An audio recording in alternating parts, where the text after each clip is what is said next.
Such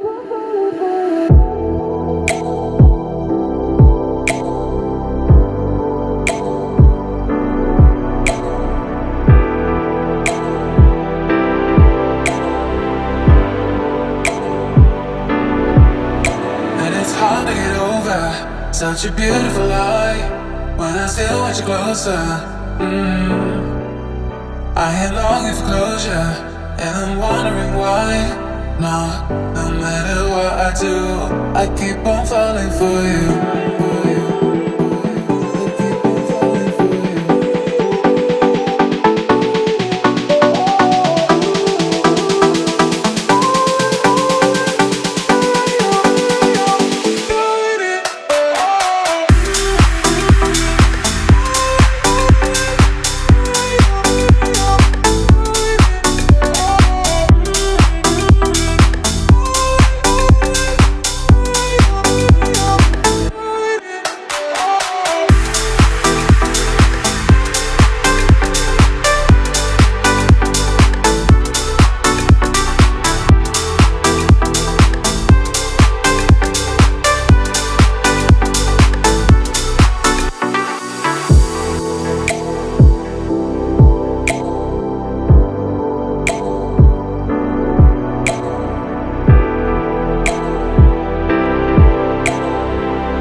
It's hard to get over, such a beautiful lie.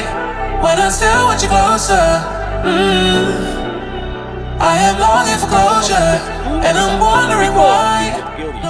And then, after getting past the infinite mind splitter, we would arrive at the last stand of the mountain, the Arbiter of the Peak.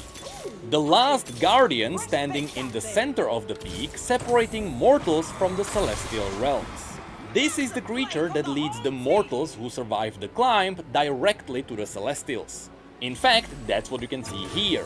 He is guiding Tiari the Traveler to the Celestial Realms, where they would become the Traveler. But also, in case of emergency, the Arbiter serves as a guardian against unwanted visitors. Two things could happen here. Either we fight the Arbiter to get its approval to pass into the Celestial Heavens. In this case, perhaps the Arbiter can test us with the lesser celestial beings. Or we simply have to destroy the Arbiter. In this case, the Arbiter would probably fight us with the golems. And finally, perhaps after beating the Arbiter, we are granted access to the celestial realms. And while again I doubt we would be able to fight Aurelian Soul, perhaps we could fight one of his creations that is endangering the world. We have two of them that stand out. The first creation is simply known as the Great Beyond. Aurelian Soul himself calls it his magnum opus.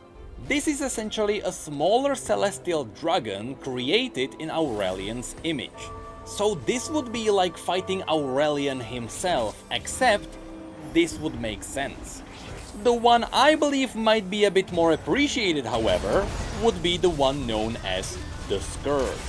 This is also a celestial being created by Aurelian himself, but League of Legends players might recognize this one as the pure celestial version of Baron Nashor. It is believed that the physical Baron was born out of the pure image. So, the Scourge being the final boss would be a really cool nod towards the League of Legends community. See what I mean? I just made up a 7-boss raid in a heartbeat. And I skipped a lot of details just so this video wouldn't be too long. There are the celestial beasts, the demons trying to consume the heavens, the dragon roost near the peak where dragons are born, the starhounds, Esmus, the breath of the world, and so on. Designing this raid was simple because the lore and the setup is already there. Once again, I did not make anything up. All of this already exists in the universe. And Runeterra has a lot more places just like this one. So, let's have a look at raid number 2.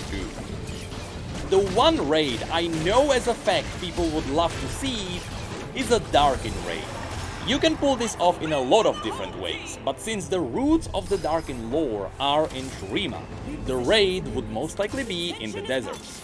Super quickly, in case you forgot, The Shriman Empire rose to power after it started using the Sun Disk to reflect celestial magic into their soldiers, and turning them into the god warriors known as the Ascended. The Ascended were guaranteed immortality, however their minds were as fragile as they were before. After these Ascended fought the maddening void beasts released by their neighbors, they started going a little bit mad. But their minds finally snapped when their emperor died too and there was no one to give them directions. The story goes that a Darkin known as Zolani, who used to be a great healer, invented blood magic and used it to heal the other Darkin, by which she also infused them with the blood magic, with a secret plan to use the blood magic later to control them all. This was Zolani's secret plan to stop the rampaging Darkin. Unfortunately, the Celestials noticed that the Darkin were very dangerous, and they started sealing them inside special weapons. The sad part is, Zolani herself was also sealed inside her blades.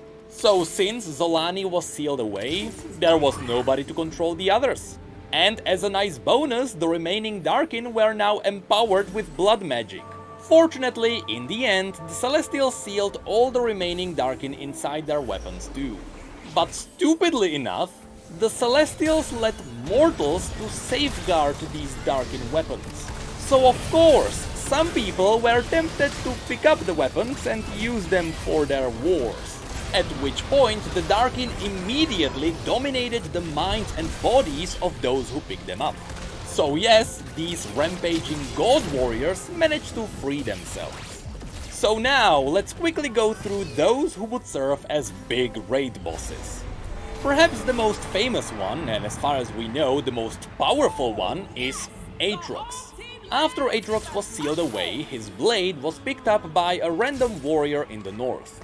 Of course, Aatrox immediately dominated the warrior's body, and since then he's been using blood magic to drain the dead around him, and make himself bigger. That's what you can see in his old cinematic. He starts small, but gets bigger the more things he kills. In fact, it got to such a point where Aatrox became the only being to ever kill a celestial god. As I mentioned in the last video, Aatrox stabbed someone wielding the power of the aspect of war so hard, the aspect of war was wiped from the stars. So out of all the Darkin, Aatrox is the ultimate end boss. Besides Aatrox, as mentioned, the second most important Darkin is Zolani. Now, Zolani has canonically not returned yet, but Legends of Runeterra is teasing that she might come back in the future. Also, as a fun fact, in the most recent cinematic, you can see that Talia and Kai'Sa arrive in front of the faceless statue of Zolani. Next, there is also Varus, a Darkin who was sealed inside a bow inside a well, and he got freed after 2 hunters fell into the well. So now, Varus's body is actually occupied by 3 souls, the 2 hunters and the Darkin. One could say he's the embodiment of 2.5 men. And there is also Kain, the one holding the scythe of a Darkin known as Rast. But as far as we know, Kain is pretty good at resisting Rast's power, so I doubt Rast would be freed. Also, Kain is a League of Legends champion, so in order for Rast to come out, Kain would need to die. And I don't think that's possible with all the plot armor. But we are still not done yet. Next, from the lesser known Darkin, there is also Harazi, who was sealed inside a small emblem, Naganeka of Zurita, who was sealed inside a giant ballista. As you can see, she looks a little bit like a chicken, and that's because it is believed that the chicken touched the ballista and the Darkin took over the chicken's body. And lastly, there is Tarosh, who was sealed inside a massive halberd. The reason why this Darkin raid would work is because all the Darkin have a common goal. They all hate Zolani. They see her as a betrayer who was trying to control them. So in this raid, we would likely fight the other Darkin as we are trying to get to Zolani. And after we kill her, we would face Aatrox as the final boss, since all the Darkin wars began with Aatrox and Zolani starting a civil war. Also, it turns out that Aatrox was the general of all the other Darkin. so killing Aatrox would be the perfect end to the Darkin chapter. But let's not forget that Riot is already teasing a new Darkin. The next champion in League of Legends might be a dog that picked up a Darkin dagger. And if you're wondering why we would raid this place, first of all, the Darkin are pretty one-sided bad guys. But we could be led here by Nasus and Sivir. Nasus is an Ascended who avoided corruption, so he would be likely happy to put down his former brothers and sisters. And Sivir is holding the very first blade to be ever used to seal a Darkin. So once again, the lore is already